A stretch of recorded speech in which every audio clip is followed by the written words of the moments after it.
नमस्कार दोस्तों, कैसे हो आप सब। आशा करती हूँ आप लोग ठीक होंगे। तो आज सुनाएंगे आप सभी को सुहाग गीत। बेटी सुहाग गीत है, दर्द भरा सुहाग गीत है।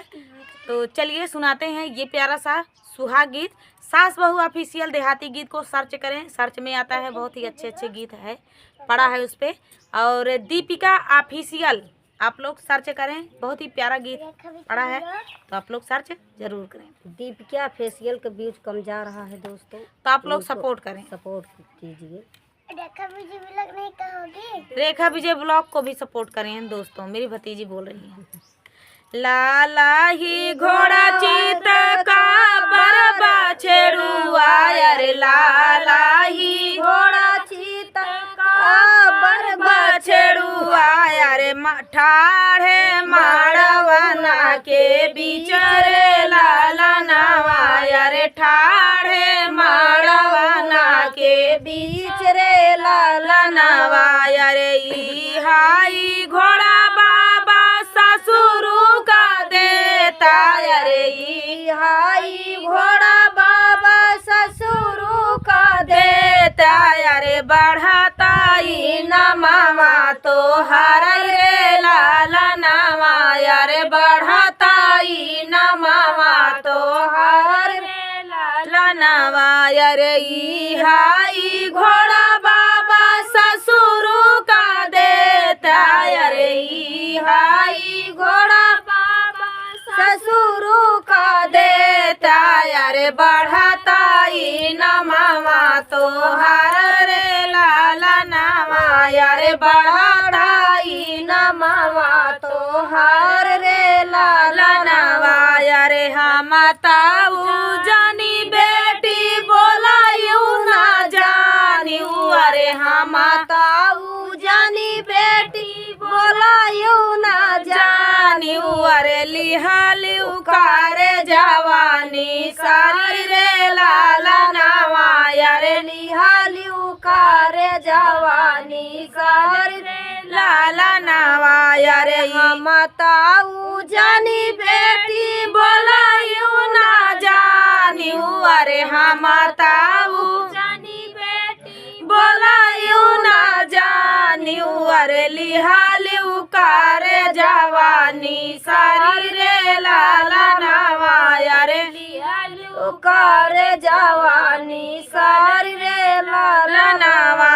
अरे ई हाई घोड़ावा पे बाप बेटा मोर चढ़ा तू हाई, अरे ई हाई घोड़ावा पे बेटा मोर चढ़ा तू हाई, अरे कैसे दे ई समाधि का दाना रे लाला नवा, अरे कैसे दे ई समाधि का दाना रे लाला नवा, अरे ये तानी बचना सुनाई दुल्हे कावने रामा, ये तानी बचना सुनाई दुल्हे कावने रामा, नयना लालिता होई जाई रे लाला नवा, अरे नयना लालिता होई जाई रे लाला नवा, अरे भीतरा से निसारी है माया हो कावना दे, अरे भीतरा से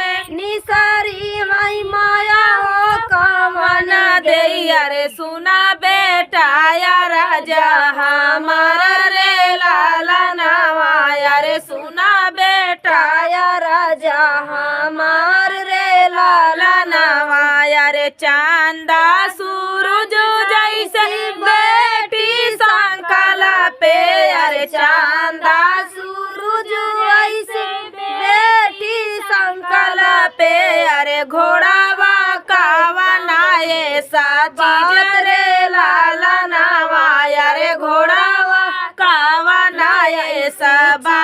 रे लाला नवा, अरे दुआरे से आए हैं सारावा कावने रामा, दुआरा से आए हैं सारावा कावने रामा, भाई बहानो लागे ठाड़ रे लाला नवा, अरे भाई बहानो लागे ठाड़ रे लाला नवा, अरे रेशम का डोर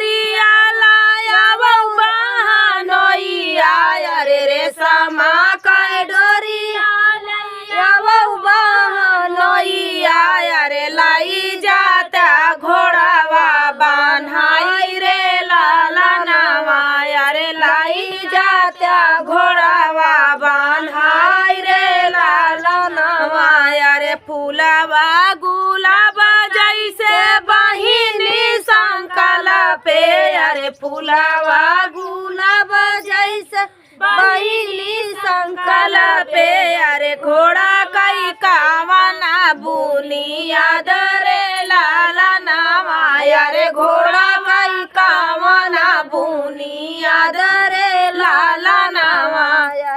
तो दोस्तों ये प्यारा सा बेटी का दर्द भरा सुहाग गीत आप सभी को कैसा लगा कमेंट में जरूर बताना दोस्तों। मिलते हैं अगले वीडियो में, तब तक के लिए नमस्कार।